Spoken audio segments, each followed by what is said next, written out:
اس وقت جو مذہبی بیانیہ ہمارے مدرسوں میں پڑھا اور پڑھایا جاتا ہے، ہماری سیاسی مذہبی تحریکیں جس کو بیان کرتی ہیں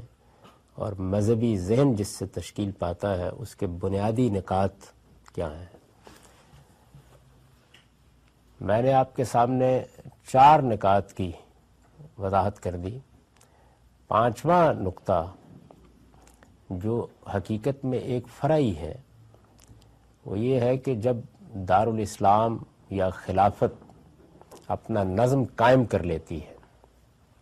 تو جس طرح وہ مسلمانوں پر دین کا نفاذ کرتی ہے، یعنی اس کا اصلی مقصود اقامت دین ہے، دین پورا کا پورا اپنی ساری جزیات کے ساتھ نافذ کیا جائے گا، باہر کی زندگی میں کسی دینی حکم کی خلاف ورزی کی اجازت نہیں دی جائے گی۔ جو بھی دین کے احکام ہیں، خواہ وہ سد ذریعہ کی نوعیت کے ہیں یا وہ اصلاً مطلوب ہے، ان سب احکام کا نفاذ یہ ریاست کی ذمہ داری ہے۔ اور جب ہم مذہبی فکر کے پس منظر میں اسلامی حکومت کا لفظ سنتے ہیں یا اسلامی ریاست کا لفظ سنتے ہیں تو اس سے مراد یہی ہوتی ہے، یعنی وہ اپنے اندرونی نظم میں شریعت پہ کاربند بھی ہے اور شریعت کو اپنے سب شہریوں پر نافذ بھی کرتی ہے، اور اسی طریقے سے دارالاسلام کے باہر کی قوموں کے ساتھ بھی شریعت کی روشنی میں وہی معاملہ کرتی ہے جس کی تفصیلات میں نے آپ کو بتا دی ہیں۔ اسی کا ایک نتیجہ یہ نکلتا ہے کہ جو لوگ اندر بستے ہیں اور اپنے آپ کو مسلمان کہتے ہیں تو وہ ان کے عقائد کا فیصلہ بھی کرتی ہے، یعنی وہ ان کے اوپر دین کے احکام کا نفاذ بھی کر رہی ہے اور ان کے عقائد کا فیصلہ بھی کرتی ہے۔ اگر کوئی ایسا کام ہو رہا ہے کہ جس کام کو وہ سمجھتی ہے کہ اس سے اس شخص کا عقیدہ ٹھیک نہیں رہا تو وہ اصلاح کرے گی، عقیدے کی کسی بڑی خرابی پر سزا بھی دے سکتی ہے، اور اگر یہ انحراف اس سے بھی آگے بڑھ جائے تو وہ کسی گروہ یا کسی فرد کے غیر مسلم ہونے کا فیصلہ بھی کر سکتی ہے۔ یہ بحث اگرچہ پہلے نقطے میں بھی ایک حد تک ہو چکی ہے، لیکن یہ اس کا تقاضا کرتی ہے کہ اس کو پوری طرح الگ سے سمجھا جائے۔ یعنی وہاں تو ہم نے یہ دیکھا تھا کہ ارتداد ایک جرم ہے اور اس کے حوالے سے اسلام کے احکام کیا ہے، اور یہاں اب یہ ہے کہ یہ فیصلہ کرنا یہ ریاست کی ذمہ داری ہے، یعنی اسے دیکھنا چاہیے، اور جس طریقے سے آپ کسی جرم کی رپورٹ کرتے ہیں، آپ یہ کہتے ہیں کہ یہاں شراب کی بھٹی لگائی گئی ہے، یا آپ یہ کہتے ہیں کہ یہاں پہ کوئی قہوہ خانہ قائم کیا گیا، کوئی برادل قائم ہے، بالکل اسی طریقے سے اگر آپ محسوس کرتے ہیں کہ میں آپ کے پاس بیٹھا ہوا ہوں اور میرے خیالات میں کوئی بڑا انحراف پیدا ہو گیا ہے، آپ کے خیالات میں انحراف پیدا ہو گیا اور میرے علم میں یہ بات آ گئی ہے، تو مجھے یہ چیز لوگوں کو بتانی چاہیے، کیونکہ وہ اس کو یہاں سے دیکھتے ہیں کہ اگر اس طریقے کے انحرافات کے آگے بڑھنے کی اجازت دے دی گئی تو اس میں پھر وہی ملت انتشار کا شکار ہو جائے گی، اس میں کوئی نظم قائم نہیں رہے گا، اور یہ لازم ہے کہ جو لوگ بھی ہوں ان کے عقائد کے معاملے میں بھی حکومت پوری طرح یا ریاست پوری طرح متنبع رہے کہ لوگ کیا مان رہے ہیں، کن چیزوں کے بارے میں وہ کسی غلط روش پر چل پڑے ہیں۔ تو اسی وجہ سے ہمارے ہاں ہماری تاریخ میں بعض لوگوں کے بارے میں یہ بحث ہوتی ہے کہ وہ الحاد کی تعلیم دے رہے ہیں یا وہ زندقے کی تعلیم دے رہے ہیں، جس کی بنیاد پر کسی کو زندیق کہا جاتا ہے۔ تو یہ فیصلہ کرنے کا عمل بھی ریاست کرتی ہے۔ اس میں اگر کہیں صرف نظر کیا جاتا ہے تو یہ ہے کہ کوئی آدمی اپنی کسی کٹیا میں بیٹھ کر کسی انحراف کا حامل ہو گیا ہے تو شاید نظر انداز کر دیا جائے، لیکن اگر وہ اس کا مبلغ ہو رہا ہے یا اس چیز کو پیش کر رہا ہے تو پھر اس کے بارے میں فیصلہ کیا جائے گا، اور یہ فیصلہ بھی اسی طریقے سے عدالتی نظم کرے گا جس طرح سے وہ باقی جرائم کا فیصلہ کرتا ہے۔ چنانچہ اسی کا یہ لازمی نتیجہ نکلا کہ یہ آپ نے دیکھا کہ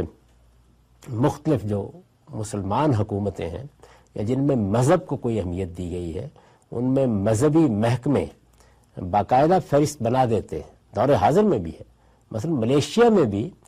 باقاعدہ بتایا جاتا ہے کہ یہ فرقے منحرفین کے فرقے ہیں یا گروہ ہیں، اور ان کے لیے پھر آزادانہ سرگرمیاں ممکن نہیں ہوتی، یعنی وہ مسجد میں کوئی اجتماع کرے یا اس طرح کی کوئی چیز کرے۔ موجودہ زمانے میں چونکہ ایسے قوانین ہے کہ کارروائی سے گریز کیا جاتا ہے، لیکن اگر آپ اس مذہبی فکر کو دیکھیں تو وہ چاہتی ہے کہ کارروائی کی جائے، کارروائی ہونی چاہیے۔ وہ اس کو یہ کہتے ہیں کہ یہ اصل میں نہیں، یعنی منکر ہے، یعنی عقیدے کا انحراف بھی منکر ہے۔ تو منکر سے تو اگر آپ کے پاس طاقت ہے تو آپ کو طاقت کے زور پر لوگوں کو روکنا چاہیے۔ اس میں ایک بڑا دلچسپ واقعہ پیش آیا، کبھی آپ نے اگر دیکھا ہو اور وہ خط و کتابت پڑھی ہو، جو مولانا عمار خان ناصر میں اور مشہور دیوبندی عالم ڈاکٹر عبدالواحد میں ہوئی ہے، یعنی وہ دلچسپ خط و کتابت ہے۔ اس میں انہوں نے ان کے اوپر کچھ اعتراضات کیے کہ تمہارے ہاں انحراف ہو رہا ہے، تو انہوں نے جواب میں خط لکھا، وہ تفصیل ہے، اس کو آپ الگ سے پڑھ سکتے ہیں، وہ ساری خط و کتابت چھپی ہوئی ہے۔ تو انہوں نے اس کے جواب میں یہ کہا کہ آپ میرے بزرگ ہیں، آپ مجھے سمجھا سکتے ہیں یا توجہ دلا سکتے ہیں، لیکن اس طرح کا سخت لب و لہجہ یہ۔ تو انہوں نے اس کے جواب میں کہا کہ تم اس کا گلہ کر رہے ہو، میری اصل ذمہ داری تو یہ تھی کہ میں بزرگ تمہیں اس منکر سے روک دیتا، یعنی میری اصل ذمہ داری یہ تھی کہ تمہارے ہاں جو عقیدے کا انحراف پیدا ہو رہا ہے اس سے تم کو بزرگ روک دیا جائے۔ تو میں نے تو صرف سخت لب و لہجہ ہی اختیار کیا ہے، یہ تو کچھ بھی نہیں ہے۔ ہمیں تو حکم دیا گیا ہے کہ یہ جو منکرین ہیں یا منحرفین ہیں وغلوظ علیہم، ان کے بارے میں بڑی سختی کا رویہ اختیار کرنا چاہیے۔ تو اس میں آخری چیز یا ایمان کا تقاضا تو یہ تھا کہ میں اس منکر کو جس کا صدور تم سے ہو رہا ہے اس کو میں بزور روک دیتا۔ میں نے کچھ عفو درگزر اور عنایت سے کام لیا ہے، لکھا انہوں نے اس کو۔ تو اس سے آپ اندازہ کر سکتے ہیں کہ وہ صرف یہی نہیں ہے کہ آپ پر دین کا ایک دین کا نفاذ کرنا، مثلا یہ کہ لوگ نماز پڑھیں یا روزہ رکھیں یا آپ باہر کھاتے پیتے نظر نہ آئے رمضان میں، یا عورتیں حجاب پہنیں، یا اگر ان کی تعبیر کے مطابق ٹوپی والا برقع پہننا ہے تو وہ پہنیں، یا ٹخنے کہیں برہنہ نہ ہو رہے ہوں، یا آپ نے کوئی ایسے لباس نہ پہنے ہوئے ہیں جس سے گھٹنے ننگے ہو رہے ہیں یا رانیں ننگی ہو رہی ہیں۔ تو جو بھی ان کے خیال کے مطابق فقہ اسلامی میں دینی احکام کی فہرست ہے، نہ صرف یہ کہ وہ اس کا نفاذ کریں گے بلکہ یہ تصور موجود ہے کہ کسی عقیدے کے انحراف کو بھی گوارا نہیں کیا جائے گا۔ اگر ایسا کوئی انحراف ہوگا تو علماء سمجھائیں گے، گرفتار کر لیا جائے گا، آدمی کو نصیحت کی جائے گی، وہ اس سے توبہ کرے۔ اور اگر نوبت وہاں پہنچ گئی کہ جہاں پر یہ معلوم ہو رہا ہے کہ یہ تو انحراف اب اس آدمی کو دین کے دائرے سے نکال رہا ہے، تو پھر اس کے بارے میں یہ فیصلہ کیا جائے گا کہ وہ دین کے دائرے میں ہے یا نہیں ہے، یعنی یہ ریاست کا حق ہے بلکہ اس کا مذہبی فریضہ ہے۔ یہی وہ پس منظر ہے جس میں علماء نے پاکستان میں قادیانی حضرات کے بارے میں ایک تحریک چلائی۔ بہائی حضرات نے یہ کیا کہ وہ اپنے آپ کو خود الگ کر کے اپنی ایک نئی شناخت کے ساتھ نمایاں ہو گئے، تو اس میں زیادہ نہیں ہوا، لیکن ابتدا میں وہاں بھی ایران چھوڑنا پڑا ان کو، یعنی ایرانی حکومت نے ان کے خلاف اقدامات کیے۔ اور یہ آپ کے علم میں ہے کہ اب تو ان کا جو عالمی مرکز ہے وہ اسرائیل میں ایک جگہ پر کوہ کرمل پر ہے غالباً، تو وہاں ہے ان کا مرکز۔ لیکن قادیانی حضرات کا معاملہ اس سے نسبتاً مختلف تھا۔ وہ اس بات پر اصرار کرتے تھے کہ ہم مسلمان ہیں، ہم نے کوئی انحراف نہیں کیا۔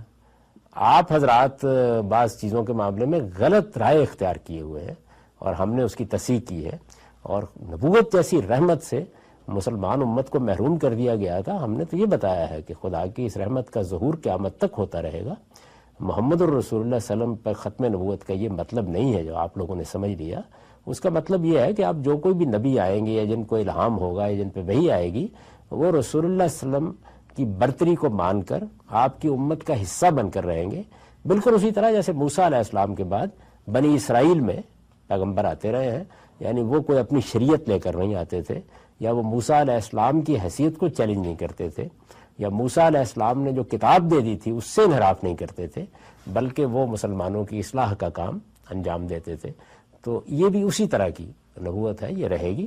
اس کو انہوں نے پھر سمجھانے کے لیے یہ کہا کہ ذلی نبوت ہے، مطلب یہ ہے کہ گویا رسالت میں آپ صلی اللہ علیہ وسلم کی نبوت کے تحت ایک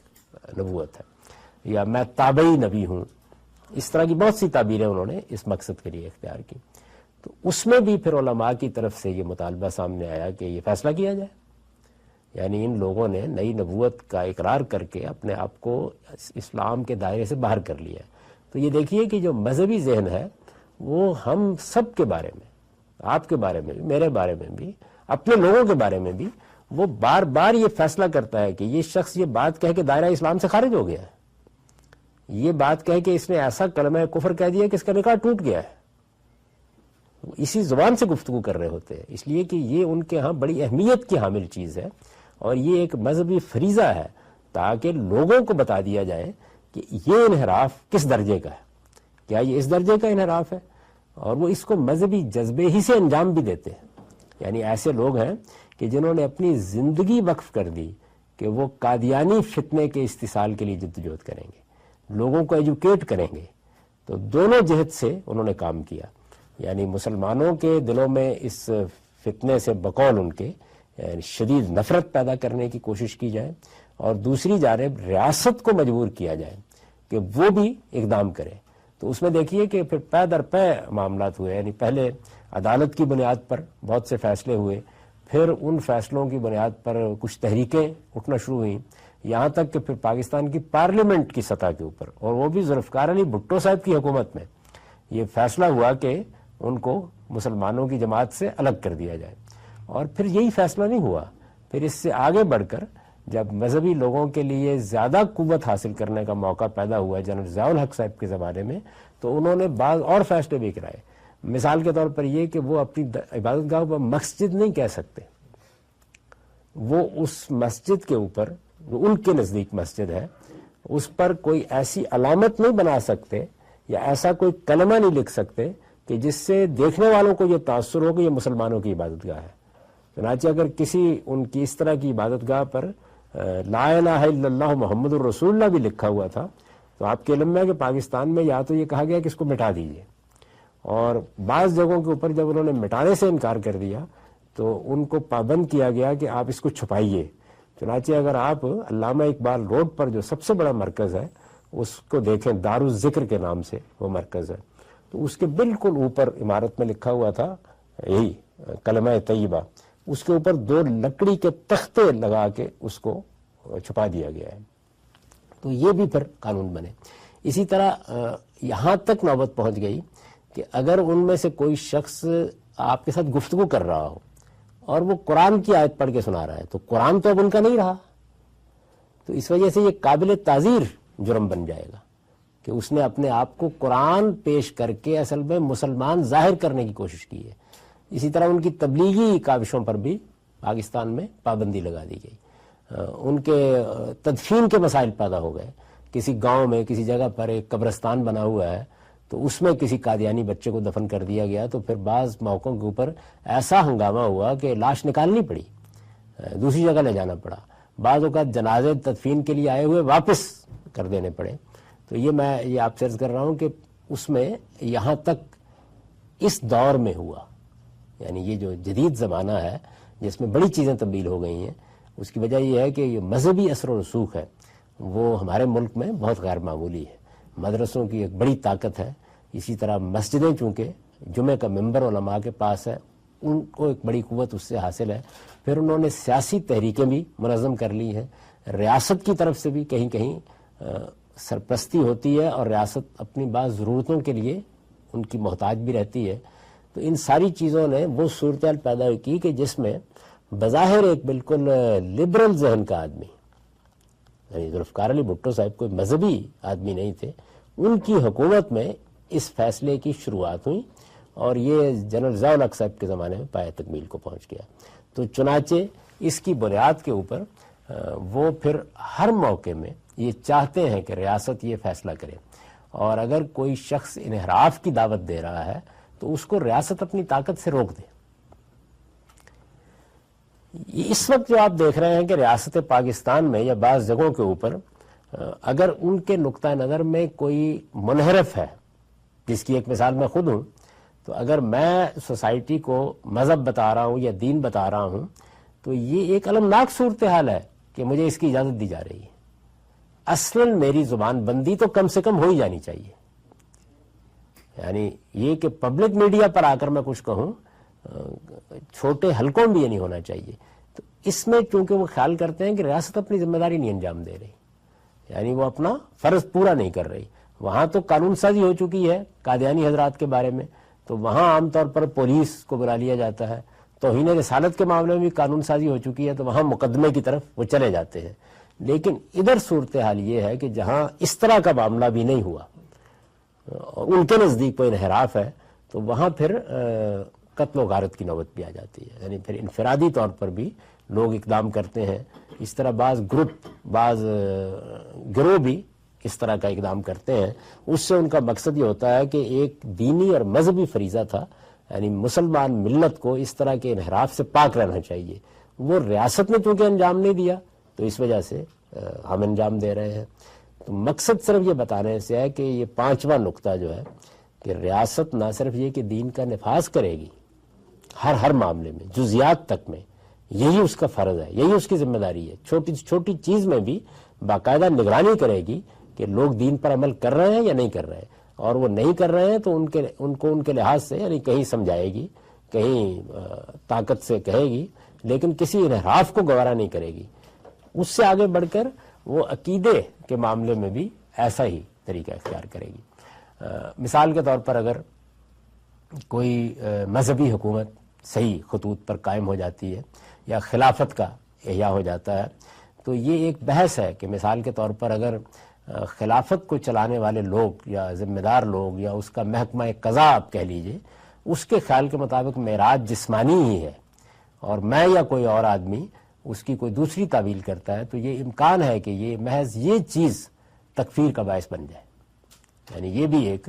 مسئلہ ہو سکتا ہے۔ تو اس طرح کے بہت سے مسائل کی فہرست، تو ایک تو عقائد کی وہ فہرست ہے کہ جو مثلا ہمیں رسالت میں آپ صلی اللہ علیہ وسلم کے ہاں نظر آتی ہے یا قرآن میں نظر آتی ہے، جیسے کہ حدیث جبریل میں یہ آپ کو معلوم ہے کہ وہاں جبریل نے بہت سے، جبریل امین نے سوالات کیے ہیں، تو اس میں ایمان کے بارے میں بھی سوال کیے ہیں، تو رسول اللہ صلی اللہ علیہ وسلم نے اس میں وہ پانچوں باتیں بیان کر دی ہیں، اللہ پر ایمان اور کتابوں پر ایمان، رسولوں نبیوں پر ایمان، قیامت کے دن پہ ایمان، وہی باتیں بیان کی ہیں۔ لیکن جو ہمارے ہاں اس مذہبی فکر میں عقیدے کی کتابیں وجود میں آئی ہیں، اس میں عقائد کی فہرست بہت طویل ہوتی ہے۔ مثلا نزول مسیح کا عقیدہ، امام مہدی کو ماننے، یہ سب عقائد ہیں جتنے بھی ہیں، یا معراج جسمانی ہے یہ عقیدہ، یا اللہ تعالیٰ کی صفات کی نوعیت کیا ہے یہ عقیدہ، یا آپ کے علم میں ہے کہ ایک بہت بڑی بحث پیدا خلق قرآن، وہ بھی عقیدے کا مسئلہ تھا جس کے تحت بہت سے لوگوں کو تعذیب کا نشانہ بننا پڑا۔ خود امام بخاری پر یہ الزام لگا، اور اس کے بالکل برخلاف خلق قرآن کو نہ ماننے والے لوگوں میں امام احمد بن حنبل کے خلاف بھی تعذیب کی کارروائی ہوئی، ان کو بہت زیادہ معتزلہ کی وجہ سے سزا کا مورد بننا پڑا۔ تو یہ جتنی اس طرح کی چیزیں ہیں وہ ساری اصل میں یہیں سے پیدا ہوتی ہیں کہ یہ دیکھا جائے گا کہ کوئی شخص عقیدے کے انحراف میں تو مبتلا نہیں ہو رہا،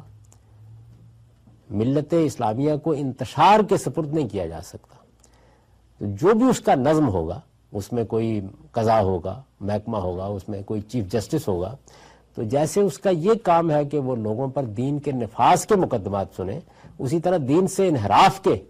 بھی مقدمات اس کی عدالت میں آئیں گے، وہ فیصلہ دے گا، اور اس بنیاد پر بھی اگر یہ معلوم ہوتا ہے کہ مسلمان تھا اور اب اس نے یہ انحراف اختیار کیا ہے اور عدالت اس نتیجے پر پہنچ جاتی ہے یا قاضی اس نتیجے پر پہنچ جاتا ہے کہ یہ انحراف کفر کی نوعیت کا ہے، تو پھر اس کے لیے وہی ارتداد کی سزا ہے، اس کو توبہ کا موقع دیا جائے گا، لیکن بہرحال یہی اس کو کرنا ہوگا۔